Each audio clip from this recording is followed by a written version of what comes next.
Ever since 2012 and the release of the Galaxy S3, Samsung has absolutely been killing it with selling smartphones. But HTC's new M8 and its premium build looks to combat Samsung's S5 and its wide array of features like the fingerprint sensor and heart rate monitor. How does the HTC One M8 stack up to the Galaxy S5? Let's find out.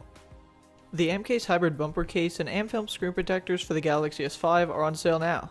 Use coupon code GadgetGuruHD for another 15% off your order. Links are in the description. Physically, the HTC One is one of the best made phones on the market. The aluminum construction and intense attention to detail makes it easily worth the price tag. The new M8 is actually crafted out of 90% aluminum, which means it covers around the curves and it just feels ultra premium. Samsung, on the other hand, again has decided to use the more traditional plastic material like it did on the previous generation Galaxy devices, but this one is slightly different. It has more of a perforated soft touch material, which I would say is a step up. And even though everyone likes to hate on Samsung's plastic, it does have some pluses. It won't scratch and scuff as easy as the M8, and it allows for a removable backplate and improved grip.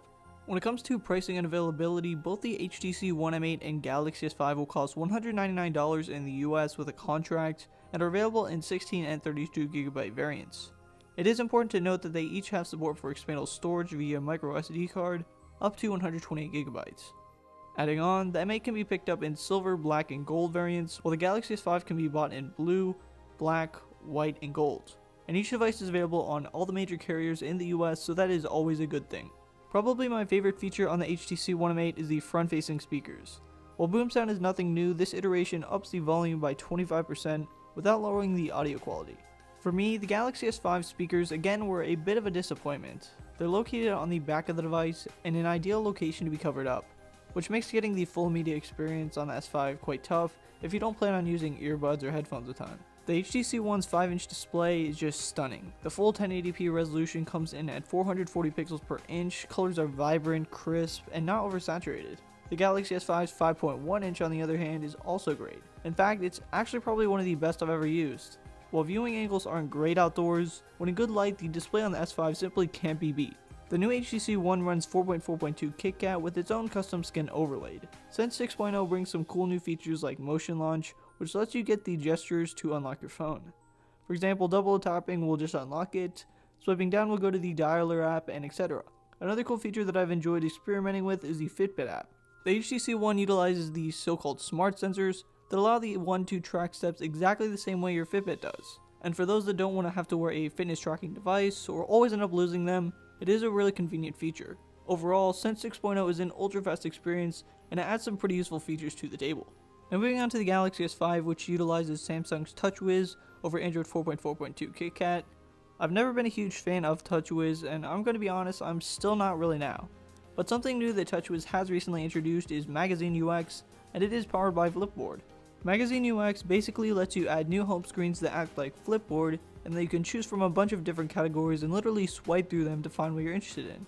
But of course, you can also add social networks and other apps to put in like Facebook or YouTube. In some ways, it's actually a bit like HTC's Blink feed. But to be honest, the main feature I actually use and really enjoy on TouchWiz is multi-window. The name is pretty self-explanatory for this one, as it lets you use two apps at the same time. For example, you could be watching a YouTube video and taking notes at the same time.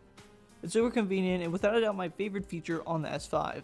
And while I'm usually not a huge fan of TouchWiz, this has been a slight step up and there's definitely tons of potential. There's also a couple new features on the Galaxy S5 like the fingerprint scanner and also heart rate monitor. I'm not exactly sure how accurate the heart rate monitor was, but I did find that the fingerprint sensor was really accurate.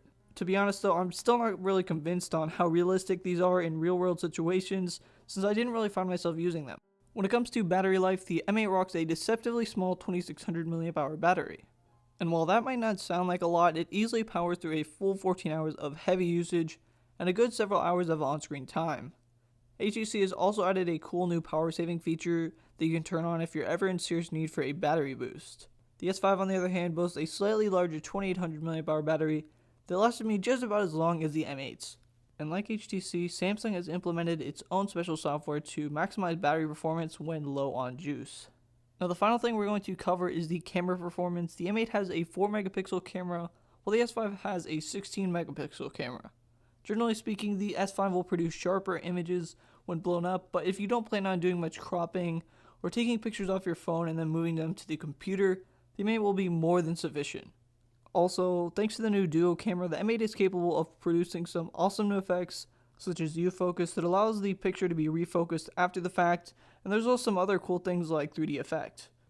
The Galaxy S5 rocks a 16 megapixel camera and can also shoot video at 4K, so that is pretty incredible, especially considering the price point of this device, and when you can get one, buy one get one free, it's pretty amazing.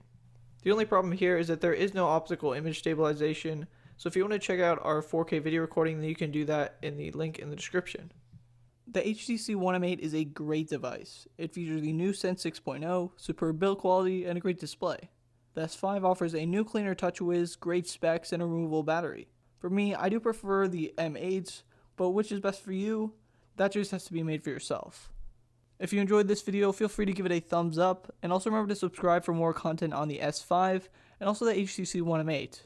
This has been Chad from GadgetGuruHD.com, and I'll see all of you guys in the next video.